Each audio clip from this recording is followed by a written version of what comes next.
அண்ணா சுவாமி அழைக்கின்றாரே, நம்ம அண்ணா சுவாமி அழைக்கின்றாரே. மாயன் மயம் ஆன்மீக சகோதர சகோதரிக்கெல்லாம் என்னுடைய அன்பான பணிவான வணக்கத்தை தெரிவித்துக் கொள்கிறேன். மாயன் மயம் உங்கள் நலன் பொருட்டே இறையர்களாலும் குருவர்களாலும் மாயன் மயில தொடர்ந்து கடத்திரகாரன் என்று சொல்லக்கூடிய சுக்கிரனுடைய பயிற்சியை நான் சொல்லி வருகிறேன். அந்த வகையில பார்க்கும் பொழுது சுக்கிரன் ஒரு மனிதனுடைய வாழ்க்கையில பொன் பொருள் பட்டம் பதவி பேரு புகழ் அத்தனையும் இருந்தாலும் அந்த இல்லறம் நல்லறமாக இருக்க வேண்டும். இல்லறம் கெட்டு போகக்கூடாதுங்க. குடும்பம் தாங்க ஒரு கோவில், அந்த குடும்பம் தானே வாழ்க்கை. எங்கெல்லாம் ஆடி ஓடி அலைந்தாலும் தலை சாயிற இடம் குடும்பம் தானே. அந்த இல்லறத்தை நல்லறமாக அமைக்கின்ற அந்த களத்திரகாரகன் சுக்கிரன். தேவகுரு மறைந்தாலும் அசுரகுரு அற்புதமான பலனை தருவார். அதனாலதான் நான் மாயன் மயில நான் தொடர்ந்து சுக்கிரன் பயிற்சி சொல்லி வருகிறேன். மாயன் மயில நீங்க தொடர்ந்து சப்ஸ்கிரைப் பண்ணி ஆதரவு தருவீங்கன்னு எனக்கு ஒரு நம்பிக்கை உண்டு. அது மட்டும் கிடையாது. ஏன் சுக்கிரன் பயிற்சி பார்க்க வேண்டும் கேட்க வேண்டும் பாத்தீங்கன்னா 9 கிரகங்கள்ல தனித்தன்மை வாய்ந்தவன் மட்டுமல்ல, அதாவது தனித்தன்மையோடு ஒரு நல்ல சிறப்பு மிக்கவன் தான் சுக்கிரன். மற்ற கிரகங்களுக்கு இல்லாத தனி சிறப்பு சுக்கிரனுக்கு உண்டு. அனைத்து லக்னங்களுக்கும் கேந்திரங்களில ஆட்சி அல்லது உச்சம் பெறுகின்ற ஒரு அண்மையான ஒரு தன்மை பெற்றவன் தான் சுக்கிரன். அந்த வகையில பார்க்கும்போது சுக்கிரனுடைய பயிற்சி வெறும் சுக்கிரனுடைய பயிற்சி மட்டுமே முழுமையான பலனை தந்து விடுவா? மற்ற கிரகங்களுடைய இருப்பையும் பார்க்க வேண்டும் அல்லவா? அந்த வகையில பார்க்கும்போது மீனராசியை பொறுத்த வரைக்கும் பூரட்டாதி 4ஆம் பாதம் எவ்வாறு இருக்கும் என்பதை இப்ப பார்க்கலாம்.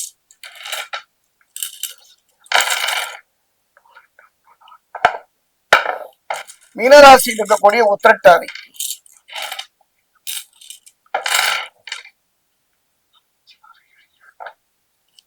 மீனராசியில் இருக்கக்கூடிய ரேவதி,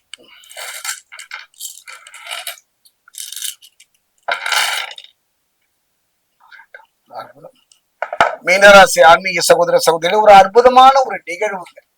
கஷ்டப்பட்டு கண்ணீர் பட்டு எத்தனை வேதனைகளை பட்டு வாழ்வில துன்பமும் துயரமும் தொடர்கதையான வாழ்வாக அமைந்து விட்டதே என்று கலைஞர் உங்களுக்கு கடந்த காலத்துல எதிர்ப்புகள் மட்டுமல்ல, துரோகம் மட்டுமல்ல, நிறைய மாற்றம் வாழ்வில் ஏற்படவா என்ற கலைஞர்களுக்கு ஒரு அற்புதமான ஒரு மாற்றம் தான். ஒரு விதை போட்டதோட காய்த்து கனியாகி விடுவதில்லை. அந்த வகையில பார்க்கும்போது இந்த சுக்கிரனுடைய பயிற்சி குறுகிய கால பயிற்சியாக இருந்தாலும் கூட, மற்ற கிரகங்களை பாத்தீங்கன்னா சனி பகவான் 2.5 வருடம், குரு பகவான் 1.5 வருடம் நீண்ட பயிற்சியாக இருந்தாங்க. குறுகிய பயிற்சி ஒரு 40-45 நாட்கள். சுக்கிரனை பொறுத்த வரைக்கும் சிம்மத்திலிருந்து கன்னிக்கு பயிற்சியாக இருந்தார் 9/10/2025 இருந்து 2/1/2025. அதே நேரம் இதே காலகட்டத்துல சனி பகவான், ஏன்னா கொடுப்பதும் தடுப்பதும் இவன் தானே, கெடுப்பதும் நான் சொல்லவே மாட்டேன். அது நம்ம கர்மா நம்ம கையில தான் இருக்கு. கொடுப்பதும் தடுப்பதும் சனி பகவான். அந்த வகையை மீனத்தை பொறுத்த வரைக்கும் இப்ப ஜென்ம சனி. பப்பா எத்தனை வேதனை, எத்தனை துயரம், எத்தனை கடுமையான போராட்டங்களை சந்தித்து வந்தவங்க வாழ்க்கையில, நிறைய ஏமாற்றங்களை சந்தித்து வந்த வாழ்க்கையில, ஜான் ஏறினால் முடம் சறுக்கிய உங்க வாழ்க்கையில கள்ளக்காரன் ஜென்ம சனிதான். எல்லோரும் அப்படி இருந்து விடாட்டால் கூட ஒரு பொது பலன் தானே. அந்த சனி பகவானை பொறுத்த வரைக்கும், அதாவது பாத்தீங்கன்னா நவம்பர் மாதம் 16ஆம் தேதி ஜென்ம சனி விரய சனியாக மாற போயிட்டு, கவலையப்படாது. விரய சனியை மட்டுப்படுத்தி விடலாம். அந்த விரய செலவை சுப செலவாக மாற்றி விடலாம். அது எப்படி என்பதை இப்ப நம்ம சோனி பிரசனத்துல பார்க்கணும். அதே நேரத்துல குரு பகவானை பொறுத்த வரைக்கும் மிதுனத்திலிருந்து கடகத்துக்கு பயிற்சியாகி விட்டார். இந்த குரு பகவானுடைய பார்வை, அதாவது குரு பகவானுடைய பார்வைன்னு பார்த்துட்டீங்கன்னா 9, அந்த 9ஆம் பார்வைன்னு பாத்தீங்கன்னா மீனத்தின் மீது விடுகின்றது. கவலையே படாதீங்க. ராசிநாதன் ராசியே பார்க்கின்றார். அதே நேரத்துல 4ஆம் வீட்டில அர்த்தாசிரம குருவாக இருந்து படாத பாடுங்க. நன்மை நடக்கிற மாதிரி தெரியும், எல்லா நிகழ்வும் கைகூடுற மாதிரி தெரியும். அதனால நாளை காலைல போனா பணம் வாங்கிக்கலாமே, இந்த இடம் நமக்கு முடிந்து விடுமே, ஒரு நிம்மதியான வாழ்ந்து விடலாமே என்று நினைக்கின்ற பொழுது அர்த்தாசிரம குரு அங்க ஒரு பிரேக் போடுறார். என்ன செய்வது என்று கலகித்தான் போய்விட்டீர்கள். நல்ல திருமணம் அமைந்தாலும் நிம்மதி இல்லாத ஒரு சூழ்நிலை. அருமையான கணவன் உறவு படாத பாடுபட்டு விட்டது. குடும்ப நிலைக்காக பொருளாதாரத்துக்காக வெளியிடங்களுக்கு சென்று நீண்ட காலம் தங்கியாச்சு. இப்படிப்பட்ட ஒரு சூழ்நிலையில குரு பகவானை பொறுத்த வரைக்கும் 4ஆம் வீட்டுலதான் அர்த்தாசிரமாக குரு படாத பாடுபடுத்தினாரு. இப்போ ஒரு 5ஆம் வீட்டுல குரு வருகின்றார். 5ல ஒரு குரு வரும்போது குறுகிய காலம் தான் வராரு. இவரும் சனி பகவான் மாற திரும்பவும் அதே கடகத்தில் இருந்து மீனத்துக்கு, இந்த கடகத்திலிருந்து தனுசு கடகத்திலிருந்து நகர்ந்து விடுவார். கவலையே பட வேண்டாம். என்னுடைய அனுபவத்துல இந்த குறுகிய காலத்தை, அதாவது பக்ரம் அதிசாரம், இந்த ரெண்டுமே உங்களை படாத பாடுபடுத்தி விட்டது. சனி பகவான் பக்ர நிவர்த்தியாகிட்டார். எப்படி நிவர்த்தியாகிட்டார்? ஜென்ம சனியிலிருந்து விரய சனியார். குரு பகவானை பொறுத்த வரைக்கும் அதாவது 6லிருந்து 5க்கு மாறுகின்றார்கள். இந்த இடைப்பட்ட காலம்தான்.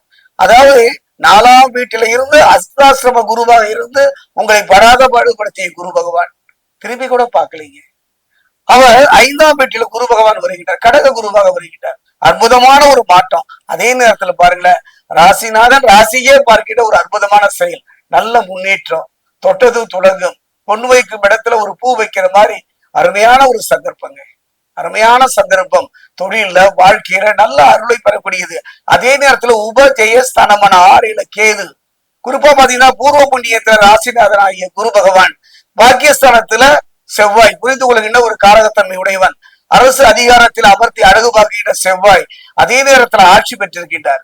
குறிப்பா பாத்தீங்கன்னா 7ல கடத்திரகாரகன் சுக்கிரன், கிரக சாதகமாக அமைப்புகளில் முயற்சி வெற்றியை தரும். இந்த 7ல பாத்தீங்கன்னா சுக்கிர பகவான் பாத்தீங்கன்னா கிரகத்தை பொறுத்த வரைக்கும் சாதகமான ஒரு முயற்சி, நீங்கள் எடுக்கின்ற முயற்சி, நீங்கள் எடுத்து வைக்கின்ற அடி ஒவ்வொன்றுமே வெற்றியை நோக்கி தரும். நீண்ட தூர பயணங்களில் போராடி உங்க வாழ்க்கையில அந்த போராட்டத்தில் வெற்றி கனியை பறிக்கின்ற அருமையான சந்தர்ப்பத்தை கலந்தகாரகன் சுக்கிரன், 7ல் சுக்கிரன் கிரக சாதகமான அமைப்புகளையும் உங்களுடைய முயற்சிகள் வெற்றி பெறக்கூடிய ஒரு சூழ்நிலையும் அமைத்து தருவார். குறிப்பா பாத்தீங்கன்னா பூர்வீக சொத்து பிரச்சனைகளை தெரிகின்ற நல்ல ஒரு முயற்சியும் செவ்வாய் தருவார். வம்பு வழக்குகளில் வெற்றி, நீண்ட தூர இழுத்தடித்த வம்பு வழக்குகளை வெற்றி உங்கள் பக்கம் சாதகமாக திருப்புகின்ற தன்மையும் கடத்திரகாரர்கள் சுக்கிரன் அமைத்து தருவார். பூர்வீக சொத்து பிரச்சனைகள் தீர்வதோடு வழக்குகளிலே வெற்றி கிடைத்து தருவார். இது போராதா, வாங்கிய கடனை அடைத்து நிம்மதி தருவார். கடன்பட்டார் நெஞ்சம் போல் கலங்கினார் இலங்கை வேண்டும் என்பது வாங்கிய கடனை அடைக்க முடியாம சில தலைமறைவு வாழ்க்கை கூட வாழ்வார்கள், சில இல்லறத்தை பிரிந்து கூட வாழ்வார்கள், தினம் தினம் செத்து பிடிக்கின்ற ஒரு நிலை இருப்பார்கள்.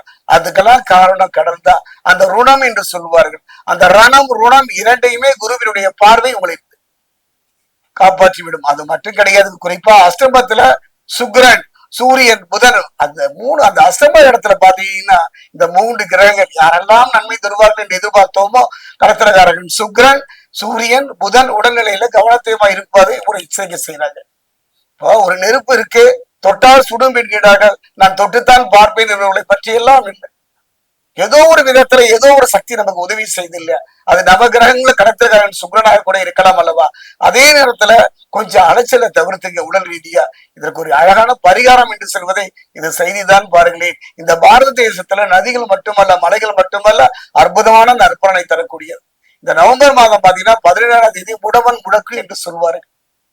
அதாவது இந்த ஒரு அருமையான சந்தர்ப்பங்க. காவிரி தொடங்கி கடலில் கடக்கிட இடைப்பட்ட உள்ள துறைகள், வழித்துறைகளை ஏதாவது ஒரு துறையில இந்த 17ஆம் தேதி ஒரு முறை குடும்பத்தோடு அல்லது தனித்தோ காவிரியில் 3 முறை மூழ்கி மனமுருக காதித்யன் என்று சொல்லக்கூடிய ஆத்மகாரகன் பிதிர்காரகன் என்று சொல்லக்கூடிய சூரியனை வழிபடுவது மொத்த பிரச்சனைக்கு ஒரு தீர்வுன்னு தான் சொல்லுவேன். குரு பகவானுடைய பார்வை இருக்கின்றது. அதே நேரத்துல பாத்தீங்கன்னா ஜென்ம சனியிலிருந்து விரய சனியாக மாறப்போகின்றார்.